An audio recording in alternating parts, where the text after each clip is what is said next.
Hi, Jamie. Welcome to the show, and thanks for coming on and talking to me today. Wonderful. Thanks for inviting me. So, I came across your work with you directing Becoming Nobody, the Ram Dass documentary. So, just for a little bit of background, what kind of led you into taking this project on, and how did this unfold? I've always absolutely loved Ram Dass. He was like the beginning of the whole self-help world in the West, coming back from India with all the wisdom he gleaned from his teachers there. And the reason I love him so much is he's so funny and unpretentious and so kind of the opposite of pious, so compassionate, so wise, so funny. Just he was just the moment I heard him, I was just always like, oh, this is my guy. He's hilarious. And also, he uses his own melodrama as the teaching. So he doesn't hide away from his own shadows and his own drama, his own humanity. So I just loved everything about him. And a couple of the movies I made earlier were under the brand called One Giant Leap, where we traveled around 50 countries and we made music with all the cream of the musicians. And we interviewed all the great thinkers and writers and chiefs and gurus and criminals and all kinds of people about the big subjects of life. And Ram Dass was in that and was beautiful in it. And I'd already, when I was in my 20s, a long time ago, decades ago, done a retreat with him and read all his books and had always stayed in touch. And I've just loved him, like for me, like he's by far the best access point for things to do with spirituality, psychology. He's very, very light about it. He doesn't make it a big deal. He's not got a big ego trip going, I'm so pious. Look how advanced I am. Look how many years I've meditated. He's not that energy at all. And that true humility, not humility, which is like doing humble. He actually is humble. Um, so anyway, I've always loved his stuff and especially the humor, especially how hilarious it is. And even though he's been in a few films, none of them were really, really, really funny. And I just thought to myself, I really wish there was the Ram Dass greatest hits movie of all his greatest stories, all his greatest ways takes on the wisdom, all his funniest ways he expresses things. So I just called up the guys, and they knew me already. The Ram Dass crew, they knew me because he'd been in a couple of my other films. They just, we all know each other a little bit. Mhm. And I said what I wanted to do, and they said, "Yeah, great." Gave me the keys to the archive of all his videos and said, "Go right ahead, enjoy." And that's what I did. Yeah, the humor is an interesting point because one of the things that it really struck me when I was first listening to him, I listened to I've picked up bits and pieces here and there, but like I listened to the audiobook of Becoming Nobody with all those lectures in full, and he sounds like a stand-up comedian that's like Yeah. talking about spirituality, like his timing, his inflection, like it's very interesting. It was really unique. I hadn't heard very many people in that space that was that funny and really seemed like they were like setting up punchlines. It was very interesting to me. And that came across in the documentary too. Like you guys were very lighthearted and humorous about it. Could you speak to the importance of keeping that kind of lightness and like in humor and humility in these kinds of Yeah. topics? I mean, there are all different models you can follow. The one that seems truest to me, and as I said, I'm not putting it on you or any of your listeners, but the one that seems truest to me is that when is the ego is the least in control when we're laughing at ourselves, when we're not being competitive, we're not trying to raise ourselves up on a pedestal, we're not trying to be special. Um, and so the ego, one of the great ego traps which takes us away from love and flow is the addiction to, in all kinds of ways, the addiction to being high status, whether it be the most beautiful one, the most intelligent one, in whatever field you play. The ego, if you're a teacher, wants you to be a professor and the highest. Da, da, da, da. If you're a musician, the ego wants you to be top of the charts and the biggest. Da, da, da. If you're someone who's always been told they were kind of good looking and was trading off that in your life, you want to be the best looking and you feel threatened by other people who are, the ego is always going to be doing that. So one of the great ways to puncture that problem is to constantly, enjoyably make yourself low status. And the dance between high status and low status is the root of comedy. If you take straightforward things like Abbott and Costello or Laurel and Hardy, the basic building blocks of humor is you have one of the people who is high status, who's the in control, conservative, serious one, and then you have the fool, who's the low status, bumbling, disruptive one. And so he's low status. But then when the high status guy is doing stuff, the low status fool trips him up and confounds what he's doing and messes it all up. And then there's chaos, which the conservative high status one can't handle. So he becomes low status. And the fool becomes high status because he's kind of fucked everything Right. up. And then the high status one tells the fool off. And the fool's very repentant. So he goes low status again and he goes high status. And that going backwards and forwards between who's high status and who's low status is the basis of comedy.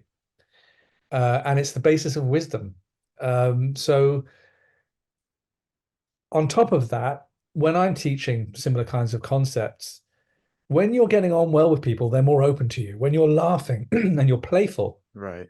when people are laughing and therefore in a bit more of a trusting space, their heart is much more open to receive and learn things that they can trust. If you feel alienated, like if I'm teaching you and I'm like, I am on high, I've meditated for 50 years and and you're sitting there going, oh God, I'm never going to reach. And Right. if you're feeling like alienated or like less than or different from me, then you're going to not feel the door is so wide open for you to raise to my incredible enlightened heights. Um, so, so keeping people laughing is a way to get them, people just absorb a lot more. There've been some statistics, and I'm not going to pretend I really know the research I'm talking about here, but I've heard that they discovered that children learn much more through play Yeah. than they do through sitting in rows in a classroom. Right. If you make it into a game and everyone forgets they're learning, they're just involved in the game, people pick stuff up much quicker. So all of my workshops are built around games that we play, around our inner critic, around our addiction to being a victim and telling everyone, exaggerating our woes to people, around our blocks around creativity and terrified that anyone will see us as being anything than perfect, the masks that we wear, all that Mhm. kind of stuff. When you play games with them and everybody else is fessing up as well and laughing at themselves and you're laughing at them and they're laughing at you, and we're all laughing about how fucking crazy we are, a lot of progress gets made spiritually. How have you managed to kind of turn those things into games in a sense? Like, is there anything that you picked up from his teachings where he seemed like he was very good at like keeping himself on a relatively level field with all the people that were listening to him, even given how big of a figure that he was in that space? Yeah. Like, is there a way that you've managed to like, or certain strategies or methods that you use to like try to gamify Yeah. these kinds of workshops and teachings? Well, one, to gamify them is literally, I just think to myself, you know, what do we need to do? Like, for example, the inner critic. Hmm. I think about it. What's the problem with the inner critic? The inner critic, one of the big problems with the inner critic is that it's a voice that slips in very insidiously. You don't kind of notice it. It doesn't herald itself and go, hey, I'm the inner critic, listen to me. It comes across as if it's your voice, your beliefs. It sneaks in. Okay, that's a problem. How can we stop it from sneaking in? I know. Let's have us all write down what our inner critic says on a piece of paper, and then let's perform them to each other in silly voices, in the voice of a fascist, Yeah. in the voice of a drunk or a stoned person, in the voice of a spoilt, whining child. We even do it in the voice of a porn star in the middle of a scene. And then next time that inner critic voice comes up in your head, it kind of attaches itself to one of those voice settings. It ties a bell to its ankle. Yeah. So it's just like, what could you do that would tie a bell to its ankle? Oh, that might be fun. It's just like that kind of thing, really. Just coming up with, and I've always seen the perils of being pompous. I mean, I'm a very pompous person, so I see myself in the mirror, like wanting everyone to love me and think I'm special, all the time. And I've been in very successful bands, not so successful to your audience in America, but No, yeah. I mean, some of the bands yeah. I've been in Europe were like the biggest thing for a few years. Hmm. So we were playing to, arenas and 50,000 people, 70,000 people. So we would always have the lead rapper in our group was a Buddhist, and all the raps were Buddhist stuff in lyric form. So we were all very conscious about our personal progress as we were going through these very seductive times. And we used to have a phrase that a mantra or a motto that was thrilling but not meaningful, which means you want to enjoy the thrill of everyone screaming and throwing their panties on the stage. That's legitimate. You're supposed to enjoy that. You're not supposed to be one of the very few people in the human race who get the opportunity to be a pop star and not thoroughly enjoy the rush. You're Right. meant to enjoy the rush. You're just not meant to treat it as something that means anything, that's important, that means you're special or means you've accomplished. It doesn't mean anything. It's just pure luck that it happened that these people played it and they sent it to someone else. And maybe you had a bit of talent, you worked hard, but it's mainly luck. There's plenty of people who are incredibly talented who never make it, and there are plenty of Right. people who have not a shred of talent who just walked in the right room at the right time and everybody loved them and their hairspray. So it's really luck. So to take on a special person's complex because of that would be a huge mistake, and you would turn into a total doofus. But that doesn't mean you're not supposed to love every minute of it and autograph breasts and do everything that you want to, like have a thrill. Just don't harm anybody else and don't believe your own hype. So that's kind of the same with spirituality. Is like enjoy, even if you think you've attained great, even if you're really getting somewhere, enjoy it, but don't think that that means that you're better than, like, if you and me, for example, progress spiritually and have some great illumination or aha moment. Frankly, Jake and Jamie, you and me, we bloody should with the amount of advantage and privilege we've had in our life. Right. If we're not having illuminations, then we're fucking rubbish, Like we are set up. We're wealthy, intelligent, good looking, living in the part of the world where there's no bombs dropping on us. We've got no Right. real problems compared to the real problems of the world. We're healthy. If we're not doing it, then we should really got to take a good look at ourselves. Yeah.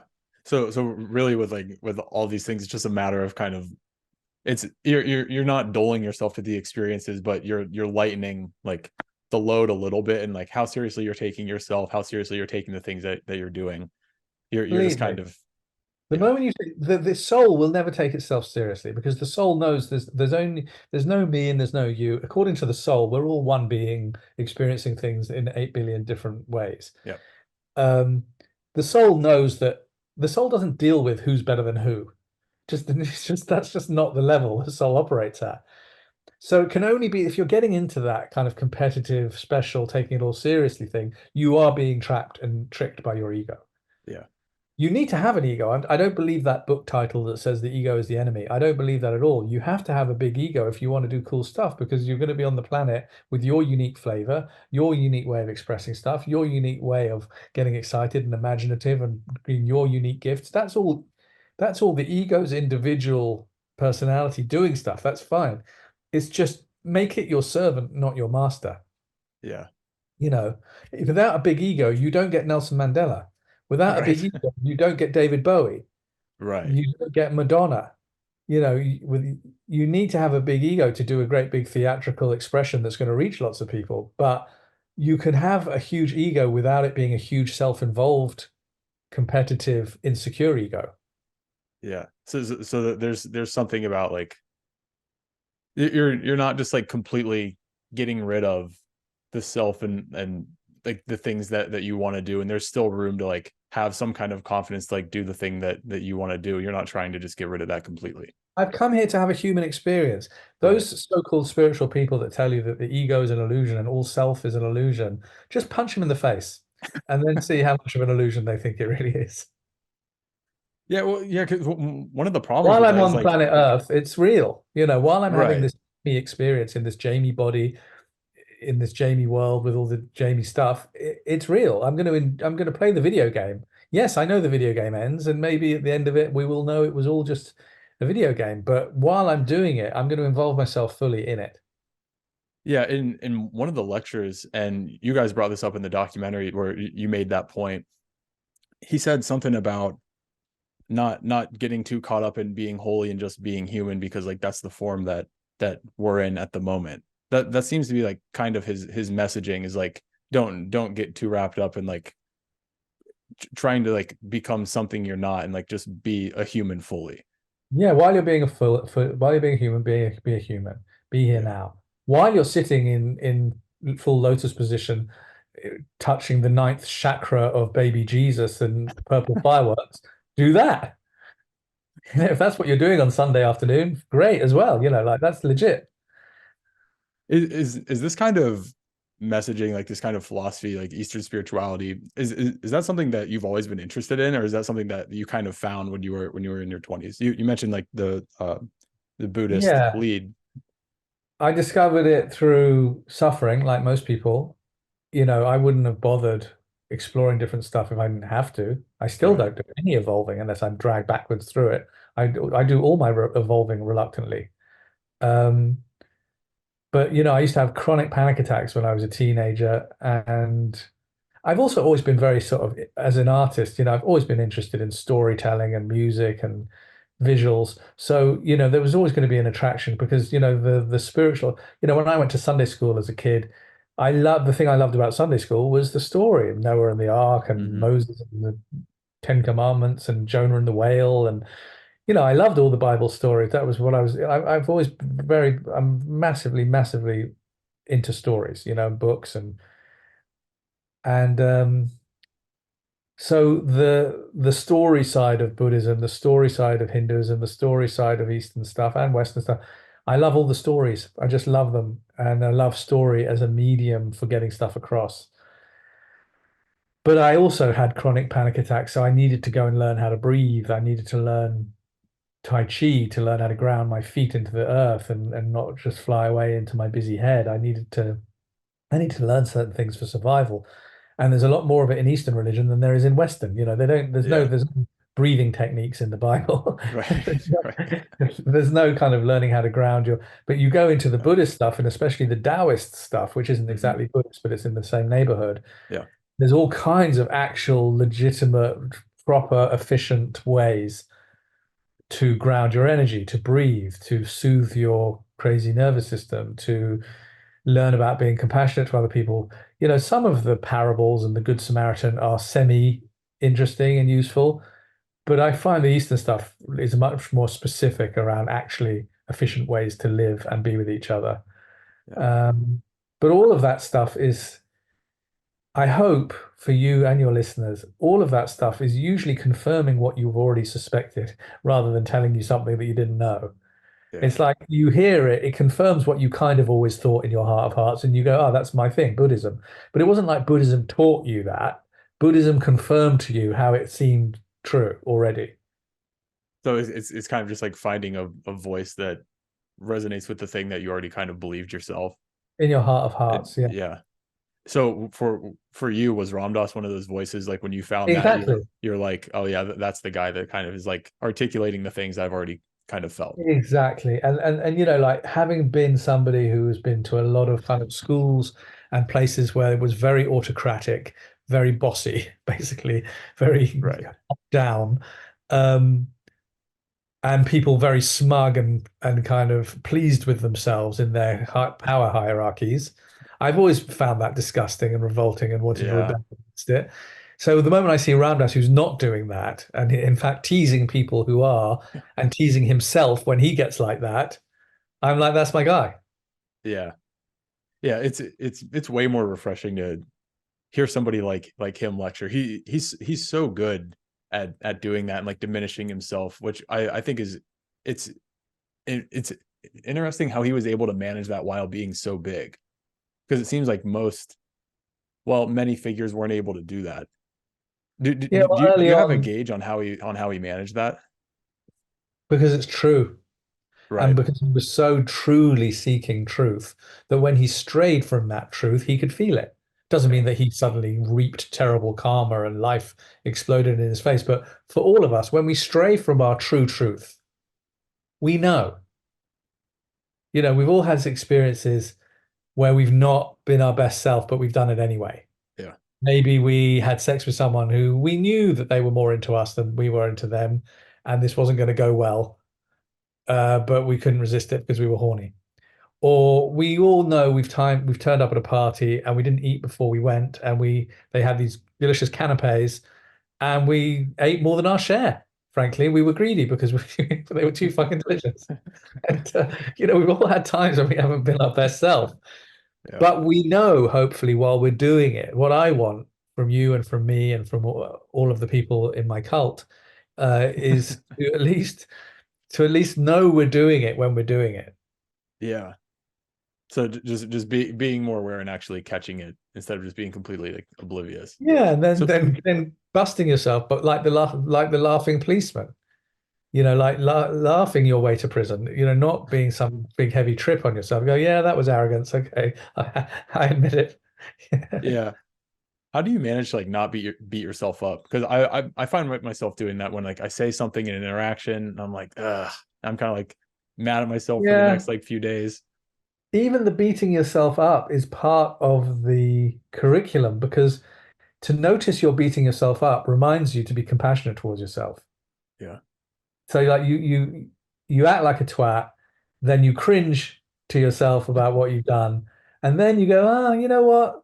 I'm somewhere in the middle. There are people much more awful than me, and there are people much more holy than me, and I'm always going to be floating around somewhere in the middle. I'll try and do better next time. Yeah. It doesn't need a huge load of self-flagellation and condemnation in order to learn. I don't believe that's an efficient learning tool. Yeah. These young parts of ourselves, and we're talking about young parts that are the parts that cringe and fuck up, and Mhm. these young parts of ourselves, young beings, they thrive and learn best with encouragement, with patience, and with gentleness. They don't thrive very well being non-consensually dragged into situations. So if somebody's like their ego going, "Oh, I'm going to really grow this year. I'm going to do 5 ayahuasca medicine ceremonies and drink double the amount of the, whatever, and stick some peyote in my ear."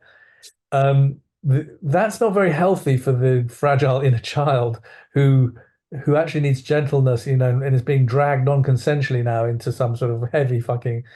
So I'm very, very much about like what is the absolute gentlest, sweetest, most encouraging way I can treat myself and others, especially when we're doing our self-development.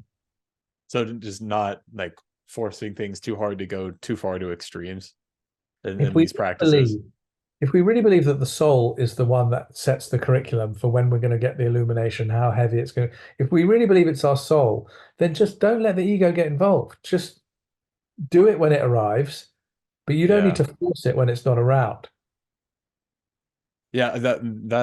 That idea sounds very Taoist, and that's something that the I've always liked Taoism for that reason because I've never been attracted to like practices that like seem too far like even if it's something like meditation where it's like 30 days like at this time you have to do it for like this long. I've always had a problem with that eventually. So is that something that you've always kind of been in Yeah. touch with like Just I've always, as I said, there are a lot of people that would say I'm pretty lazy, but on the other hand, you could argue, if you look at my body of work, I've done quite a lot of stuff. So it depends how you really want to look at it. I do spend most of the day sitting on my ass looking out the window, but yeah. that's the artist in me. Um, like you've got to find what works for you. Like I think Ramdas, one of his early books is about meditation. Is all about find the bit that works for you. Yeah. Sitting cross-legged looking at a wall might not be the best one for you. It might be dancing for you. It might be cooking. It might be, you know, singing and singing mantras, or it might be none of those things. Like I really recommend to people like me, and maybe you're like me as well, that don't want to sit for an hour.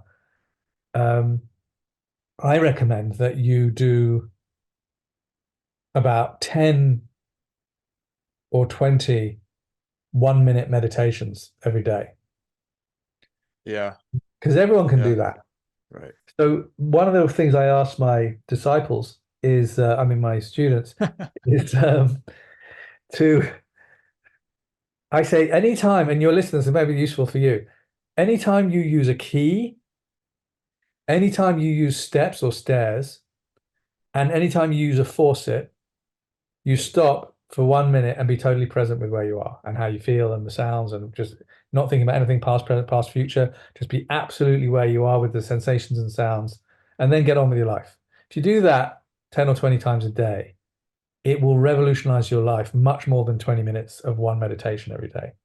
So just like little micro mindfulnesses throughout the Yeah, day yeah, rather so that you're like keeping that state with you rather than like I'm sitting down for 20 minutes and I get up and it all goes away and then I kind of lost it. Exactly. Better to have 20 moments where you entered it and left it, and then that the neuroplasticity of the Right. brain gets 20 hits, Yeah. making that groove default instead of just one. Yeah. That's why Ramdas also says in my Become a Nobody movie, he says, don't get bummed around falling asleep. I mean, leaving consciousness is what he means. He doesn't mean actually falling asleep. Don't be bummed around forgetting that you're awake, losing your wakeful awareness. He goes, because you have to learn, if you want to learn being awake, that means you got to wake up. So to do that, you need to wake up 20,000 times. You've got to fall asleep 20,000 times. Yeah. So because if you zoom back, you look at the falling asleep and the waking up all as the waking up process at work. I love that. Yeah. Yeah. So it's, I mean, really like the falling asleep is what trains it. Like you can't kind of train that muscle if you're not like constantly going back and forth. Yeah, you exactly. You keep going in and out, in and out, in and out, and then you get better and better and better at it. Yeah. With all of the teachings that he has, there's so many lectures, and I'm sure you had your hands full The with pod. going through those archives. How did you kind of sift through everything to like come to those 5 lectures that you had pieces Well, from well, in the there's book? more than five. I mean, there are Oh, and sorry, yeah, in many, the many. book there's like 5 of them, but Oh they yeah, might have all been exactly. They stitched just picked the together. hits. I had I had chosen 3/4 of the stories before I'd even looked at any of the archive. I'd already known my hits, that my favorite things, the suit, the Yeah, ego, the somebody suit, yeah, um, the stuff around death, being a great adventure, the stuff around being angry and difficult people are actually showing you where you're stuck, um, and tons of other stuff. Um, so a lot of the archival process was finding the best version of that story because he repeats them a million times. yeah. So it's to find something where you've got some good video of it, not just audio. And then of course along the way, me and my editors discovered some absolutely genius bits that had to go in. Like there's the bit where he's talking about he was meditating and he was having like a sort of 6 hour sexual fantasy and nobody knew. He goes, I'm sitting there and the touch of the silk and some mass geisha orgy going on in his mind. And he goes, and nobody knew. I'm sitting there looking like I'm meditating. I'm actually having some big erotic experience. And it's hilarious. Everyone's laughing. And so, when you find a clip like that, you go, oh, that's genius. That's got to go in. Yeah, Also, like the crochet story, that very famous story that ends the whole movie. Um, again, such poetry, so poignant, so funny. And you start piecing them all together, But yeah, it wasn't like we just went from scratch into the archive. Now let's find some good stuff. I okay, already had it. I'd already cut quite a lot from audio things. I already had a bit of a timeline before I even got the deal. yeah. So like just you already knew the direction that you wanted to take it. Yeah, yeah, And very much. what for you was it just like those are just your personal taste of like what I think is the best of him? That's being an artist. That's Yeah, being a film director. It's all about your taste. And yeah, you have to trust that your taste will match your audience's taste. And yeah. the people that didn't like your stuff, they weren't your audience, and that's okay. Right. For him, when you're listening to him, how much of it for you is like what he's actually saying and the like the phrases themselves and like the intellectual concepts, and how much of it for you is like the feeling that he's conveying? Because I find with me that like sometimes when I listen to him, most of the time I don't even remember what he says. But to me, I just feel like as Just long as hanging like out. as long as like he's like directly implanting a certain feeling and like using words as a vehicle. And to me, like that's usually where I get the value, but I don't often remember even what specifically he's saying. Yeah, I mean, I think that's very perceptive of you to notice that. I think I'm the same, and I don't think I can say how much is it this, how much is it that. But Yeah. like, I run a teacher training called Bring It, Bring Your Unique Flavor to the World. We run it every year for the teachers that teach my stuff. It's called the School for the Insanely Gifted. And one of the main modules in that teacher training is learning about teaching through transmission, which is what a lot of the Taoist teachers do. When they're teaching Tai Chi or they're teaching Qigong or they're teaching Taoist meditation, partly they're at the front just telling you how to do it. Breathe in 8 seconds, breathe, they're telling you what to do.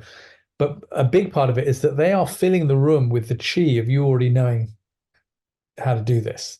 Mhm. So you find that you're much better at it when you're near those teachers because they're generating a field of energy Yeah. that awakens your candle of the same energy in you. And that's why even, playing tennis, if you play tennis with someone much better than you, it really ups your game. Not only because you're being challenged more, but because just being around someone better brings your betterness to the front. So if he's transmitting wisdom as well as using words to clothe that energy. And you, by being in that energy field, if you believe in that stuff, a lot of people listening to your podcast being like, energy field, give me a fucking break. But for some people, it's like nonsense. And for other people, it's like, yeah, there is a field of energy. Everyone knows if you walk into a room and there's just been some huge argument, you can feel, Yeah. they say, you can cut the atmosphere with a knife. Yeah. There's definitely energy in a room, Yeah. and you can fill it up with good, juicy energy, and everybody's morphic everyone's candle will burn brighter if you do. There's a great teacher called Dr. Rupert Sheldrake. I don't know if you've come across him. Mm-mm. He coined the term morphic resonance, and it's the idea that frequencies find each other. So Yep. if a very specific literal way of that is like if you strike a chord on one violin and there's another violin in the room, the strings of that violin will start vibrating on that note. And so if you how does he describe it? If you're going to learn French, he goes, if you go to France, you pick up French really quickly. Yeah. But if you sit in a classroom with rows of children trying to learn French, you're just resonating with many, many years of bored school children. And so you don't learn it very quickly at all. So, he talks about the phenomena of like, if you ring me, you're thinking of, oh, I'll call Jamie up. Then when you're dialing my number, you're kind of beginning to vibrate with the Jamie anticipation of connecting with me. So that makes me feel you. That's why so many times the phone rings and you know who it is, or the phone rings and you were just thinking about that person. That's morphic resonance. And so frequencies which are alike find each other. So when somebody is speaking with huge rage and bitterness, you're more likely to have a fight with them because it's going to bring your rage and bitterness up. Yeah. It's going to vibrate that part of you. But if somebody's speaking with beautiful compassion and wisdom and humor, it's going to bring that part of you forward. So that's kind of the basis of transmission is harnessing that morphic resonance and using it deliberately. When in the documentary, you were talking about feeling, and you had you two seem to have a bit of a disagreement about sensation and feeling, and you were talking about it being in the body, and he seemed to suggest that it was all in your head. Yeah, he went Did back on that later, apparently. I wasn't Okay. there. Okay. A lot of people didn't agree with him about that. And it's just not the modern thinking these days. We all know the body says no when the body keeps score. We all know that somatic experiencing and somatic work is fundamental now to, while you're a human, to Yeah. moving things through. And he and his collaborators have been very disembodied. It has been very cerebral because they're all Harvard fucking professors, you know what I mean? Yeah. Yeah. So of course they're all up in their heads. Yeah. Um, and I think he said to somebody I know before he died something like, oh, "I've realized, God, I just I didn't embody it at all." Like. So I think that he had some second thoughts about that later. But I don't That's think there's any interesting. right or wrong because on another level, it is all mind. If you go from the point of view that the whole ego, the whole human incarnation is a kind of an illusion, it's kind of a video game, then it is all just mind. Yeah. At the end of the day, if you're feeling your solar plexus exploding with, pain, the only reason you're feeling that is because your mind is interpreting that. It's happening in your brain. At the end of it, all perception is still being transmitted and being interpreted in the brain. And there's some wonderful books. I really recommend the book Incognito by Dr. David Eagleman, who's a fantastic neuroscientist. Like you can have your solar plexus exploding, but if I turn off part of your brain, you're not going to know it's happening. Mhm. So, in one way, he's right that the interface for the perception of that thing is still the brain, still the mind. But I still think attending to it in the body is a more useful and real way to live if you're going to live in a human body. So that's interesting that him being, I mean, even at that age, like he's still like changing his mind on things and like progressively growing, and like it's just another thing that like humanizes him again instead of him having being this being that figured it all out. Yeah, yeah, absolutely. It's lovely when you figure something new out. Like I had I rarely have aha moments. When I meet someone who gives me an aha moment, I'm so grateful. It's so exciting Yeah. to get something. Oh, fuck. Yes. Like I used to be in relationships with women where I'd get very anxious and had a lot of mixed messages with them, and I would get very addicted to the whole thing to the point where like if everything was going well with my girlfriend, everything was fine in the world. And if everything was going badly with my girlfriend, everything was bad in the world. I was like totally sucked into it. Yeah. Um, and I was talking to this therapist about it, and it was like, like when it's going well, it feels just so fucking amazing. And the guy said to me, he goes, "Yes, Jamie, but is that love or is that relief?" It was just So like, it's a bomb "Ding." from a therapist. Yeah. Yeah. It was such a great moment, and it just totally changed my whole relationship with women Yeah. from that moment. It was like really, really gave me something to really get, Yeah. to really focus on and check it and check. It seemed like Ram Dass had an ability to like, and it seemed like he did that a little bit with you, just like in what was seen in the documentary. Like he has this way of like tapping and Yeah, like pointing to certain things that just like kind of sets a light off. When yeah. you're talking to him at that stage in his life, he's very close to passing. What kind of feeling did you get from him about like this transition into that next stage of life or death, or like however he wanted to see it? I don't know. I didn't get much. If I'm really being honest with you, I didn't really get much of that personal stuff to do with death and the next stage. I go through so many different feelings about it. I don't think I've rested.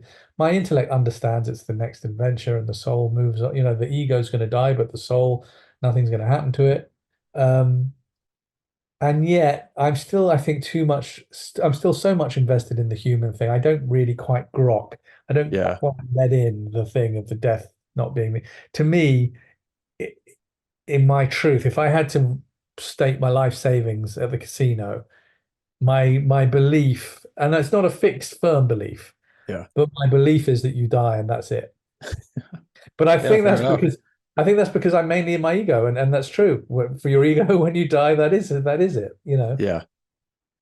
And because You I'm mainly taking an ego stance most of the day, yeah. that kind of seems truest to me. Yeah. You guys talked about, getting rid of the mask, and you have that saying that you want to be a permission slip for mask removal. Do Yeah. do you have a certain way that you found useful for helping first yourself lower that guard and then encouraging other people to do so around you as that kind of just radiates off? Yeah, I would say just like keep being sincere and keep playing with the thing we were talking about low status, high status in comedy. Yeah. Like keep enjoying falling on your face. Yeah. Keep enjoying being the fool. I'm just starting a new movie at the Oh, cool. moment to celebrate what we're talking about. Celebrate the sacred fool. Like Ram Dass is a sacred fool. I try to be the sacred fool. Um, the idea that everybody's in the room being uptight and fake, going, don't, with the elephant, don't look at the elephant. There's no elephant in this room. Don't look at, and then you and me walk in and we go, hey, who left this elephant here? And everyone goes, oh, Yeah.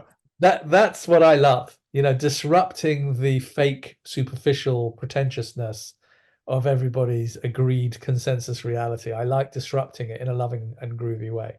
Yeah. Um, and that's what the fool does. That's what, Laurel and Hardy, that's what is, I don't know who the thin one is, Hardy. That's what Costello, whoever is the fool in that double act, that's what they're constantly doing is disrupting the fake conservative thing. Yeah. So just finding opportunities to be mischievous and especially to sacrifice your own ego on the pyre, to constantly have people to be comfortably low status is super empowering. To not care Mhm. about people needing you to be high status is a wonderful thing. Yeah. And also the other thing is like, embodying it is the best way to teach it. Rather than say to everyone, hey, you should be low status. It's just by being really stupid all the time and showing everyone that you're enjoying yourself is the best advert for getting other people to be foolish too. For those who want to learn more about you or get in touch with your work, where would you direct them? And do you have any upcoming work along with this movie and then Becoming Nobody that's already out? Do you have Yeah, anything that you would like to let people know about? sure. I mean, there's two courses coming up. There's one called The Game Changer, which is like a 20-week closed group every Thursday playing these different games, with the shadow games and the honest relating games and the creativity stuff. That starts in late March. They can come to my website, which is jamiecatto.com or jamiecatto.com/workshops. Maybe you can put it in the notes of the podcast. Yep. Um, and got a new album coming out this year called All Heart, which is Nice. beautiful music, especially for people who like ecstatic dance and the people who like the five rhythms. Gabrielle Roth talks on the album a little bit, which is really nice. Cool. Um, and we have a free group twice a week called The Lovely Gathering, which is also you can find out on my website. I guess coming to my website Yeah. will be Fair the best enough. thing. And watch Becoming Nobody. And I've Yeah. written a book that you can listen to on Audible or Kindle called Insanely Gifted, and that's kind of the overview of the whole thing. Ramdas is mentioned quite a lot in the book. Well, great. Thanks so much for your time and for making that film. I love the film. It was for me like kind of getting into the world of Ram Dass. It was really cool to come across. So thanks a lot for Beautiful. coming on. I really appreciate it. Thanks, brother. Lovely to meet you. You too. Cheers.